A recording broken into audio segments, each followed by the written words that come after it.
सभी खबरों से जुड़ी किसी भी छोटी या बड़ी अपडेट को पाने के लिए सब्सक्राइब करें हमारे चैनल खबरी चौखट को और किसी भी नोटिफिकेशन को पाने के लिए बेल आइकन को दबाना न भूलें, क्योंकि हम रखते हैं चप्पे चप्पे पर नजर। कर्नाटक विधानसभा चुनाव से पहले भाजपा और कांग्रेस के स्टार प्रचारकों का कैंपेन शुरू हो गया है। बुधवार को भाजपा की ओर से यूपी के सीएम योगी आदित्यनाथ ने, मांड्या रक्षा मंत्री राजनाथ सिंह ने बेलगावी और मध्य प्रदेश के सीएम शिवराज सिंह चौहान ने बेलगावी में रोड शो और सभाएं की। वहीं कांग्रेस महासचिव प्रियंका गांधी ने मैसूरू के एक रेस्टोरेंट में जाकर डोसा बनाया और खाया। उन्होंने यहां बच्चों से बातचीत भी की।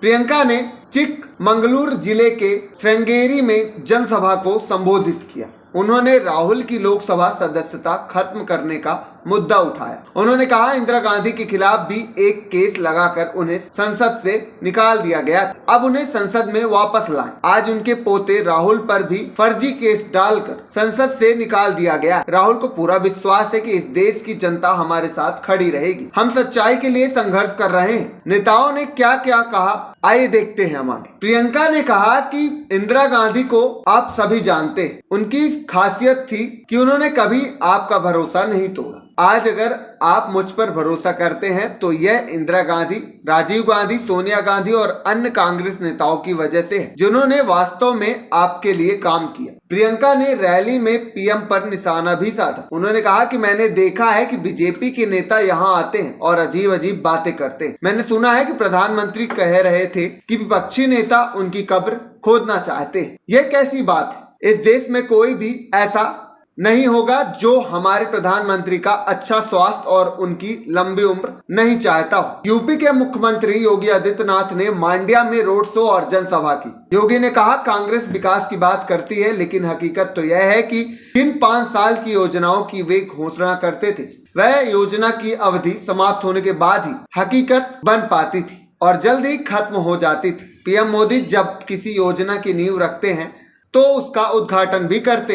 योगी ने कहा, आप सोचिए, एक तरफ डबल इंजन की सरकार पीएफआई को बैन करती है, दूसरी ओर कांग्रेस जो पीएफआई का तुष्टीकरण करने का कार्य करती, उन्हें धर्म के आधार पर रिजर्वेशन देने का काम करती है। धर्म के नाम पर आरक्षण भारत के संविधान के विपरीत है। हमने पिछड़ी जातियों, दिव्यांग जनों और अन्य जरूरतमंदों को आरक्षण का लाभ दिया है। 1947 में भारत का विभाजन हुआ है। भारत धर्म के आधार पर आरक्षण की वकालत नहीं करता है। अन्य विभाजन के लिए हम तैयार नहीं, यह बीजेपी का मानना है, क्योंकि हम सब मानते हैं कि एक भारत श्रेष्ठ भारत की परिकल्पना ही देश को आगे ले जाएगी। रक्षा मंत्री राजनाथ सिंह ने बेलगावी में एक जनसभा को संबोधित करते हुए कहा कि कांग्रेस ने धर्म के आधार पर आरक्षण देकर भारत के संविधान की अवमानना की। 1975 में मनमाने तरीके से संविधान में संशोधन कर आपातकाल लगाकर लाखों की संख्या में लोगों को जेल में डाल दिया। भाजपा कभी ऐसा पाप नहीं कर सकती, चाहे सत्ता मिले या ना मिले। मध्य प्रदेश के सीएम शिवराज सिंह चौहान ने बुधवार को कर्नाटक के बेलगावी जिले के चिकोड़ी में प्रचार किया, जहां उन्होंने राहुल को लेकर कहा, राहुल गांधी 50 साल के हैं, लेकिन उनका दिमाग 5 साल का है। जब अदालत ने उन्हें सजा सुनाई तो उन्होंने इसके लिए प्रधानमंत्री को दोषी ठहराया। उन्हें यही नहीं पता कि क्या बोलना है, ऐसे में क्या वह वादे पूरे करने में सक्षम है। प्रियंका गांधी ने कहा कि आपने सुना होगा कि